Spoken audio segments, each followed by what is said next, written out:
8 ans, qu'est-ce que c'est 8 ans? Et puis quand vous réfléchissez, en fait, il a raison. Disons que vous avez encore 30 ans de vie devant vous, 40 ans de vie devant vous. Si vous vous faites capable de dire que je vais faire le meilleur riz du monde simplement en passant 8 ans à faire du riz, c'est pas grand-chose comme investissement. Et ben c'est la même chose sur la génération de leads. La seule façon de générer des leads, c'est d'abord d'avoir un mindset que toute personne est un lead. Alors, je vais vous raconter une petite anecdote que j'adore.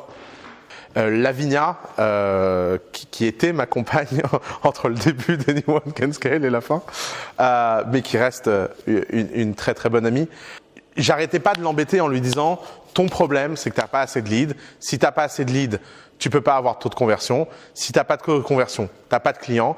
Et si tu n'as pas de clients, tu seras jamais forcé de scaler parce que tu trouveras toujours un moyen artisanal de rendre à tes clients ce qu'ils t'ont demandé. » Et puis, vous savez, quand vous êtes un médecin, vous êtes par nature pas un vendeur. Il y a énormément de professions, surtout dans la culture française, où vendre, c'est vu comme un grand mot. Donc la première chose, c'est de sortir de ce truc de « Ok, vendre, c'est un gros mot ». Bah non, vendre, c'est pas un gros mot. Pourquoi en France, le fait d'être épicier est une insulte? Je me le demande. On a tous besoin d'être dans ce mode où on croit dans ce qu'on fait et donc on vend en permanence. Et si on vend en permanence, ça veut dire quoi? Ça veut dire que tout est une opportunité de vente. Et j'arrivais pas à la débloquer et c'était une source de tension entre nous. Vous allez dire, pas étonnant qu'elle l'ait quitté. Ouais. Et puis au bout d'un moment, j'étais dans un Uber et j'ai eu cette idée. J'étais dans le Uber et je me suis dit, tiens, le chauffeur Uber là, eh ben, c'est un client potentiel. Et j'ai commencé à dire au chauffeur, vous savez, Lavinia, elle fait un truc de santé, vous devez être très stressé comme chauffeur, vous devriez essayer, etc.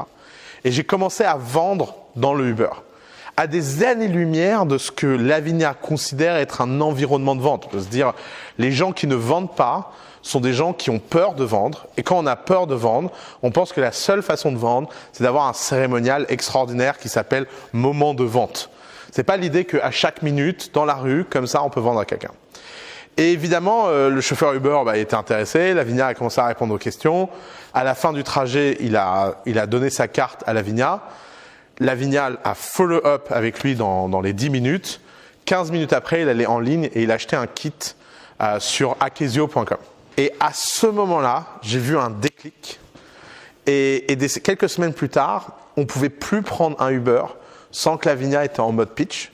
C'était devenu invivable pour moi. Alors j'étais très heureux à titre professionnel, un peu moins à titre personnel, mais je me suis dit putain c'est incroyable. Et puis à un moment Lavinia me dit mais en fait tu sais quoi, on n'a pas assez poussé ce truc, je devrais prendre que des Uber Pool. Parce que dans le Uber Pool, j'aurai le chauffeur et les autres gens. Comme pour mon métier, je prends un Uber 5 fois par jour. Si dans chaque Uber, j'ai 2-3 personnes, ça fait 15 leads par jour que je peux convertir. Et ça a été un vrai moment de décollage pour Akesio, parce que le secret de Anyone Can Scale, c'est qu'il faut d'abord apprendre à faire les choses sans scaler pour arriver à la limite de ce qui est faisable manuellement, et que c'est cette envie de toujours croître, toujours plus, qui donne envie de prendre le temps de bâtir des choses de long terme. Mais ça ne sert à rien d'aller dans sa cave et de préparer des choses pendant des semaines et des semaines et des semaines pour après avoir 0 client. Le prémature scaling, c'est comme ça que les Américains appellent le fait de scaler trop vite. Le prémature scaling est l'une des causes de mort des entreprises les plus violentes. C'est quoi le prémature scaling? C'est le fait d'être tellement persuadé que ce qu'on fait va marcher, d'investir énormément dans la scalabilité de quelque chose qui est en fait relativement théorique, on ne sait pas encore si ça va marcher ou pas, et de se retrouver dans la situation à avoir fait tout cet investissement en amont pour rien. Et à la fin, on est déprimé parce qu'on a fait trop d'efforts pour rien. Si vous passez 1 an dans votre cave à faire un logiciel et que personne n'utilise ce logiciel, la chute, elle va être dure. Parce qu'il ne va pas falloir jeter 1 semaine de travail, il va falloir jeter 1 an de travail. Et survivre psychologiquement au fait de jeter 1 an de sa vie par la fenêtre, c'est très dur.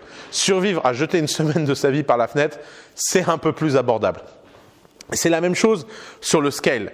La raison pour laquelle vous avez besoin de mettre la génération de leads en avant, c'est parce que la génération de leads, c'est ce qui va sous-tendre tous les besoins de scale. Plus vous avez de leads, plus vos opérations sont complexes, plus vos opérations sont complexes, plus vous avez besoin d'être capable de les automatiser.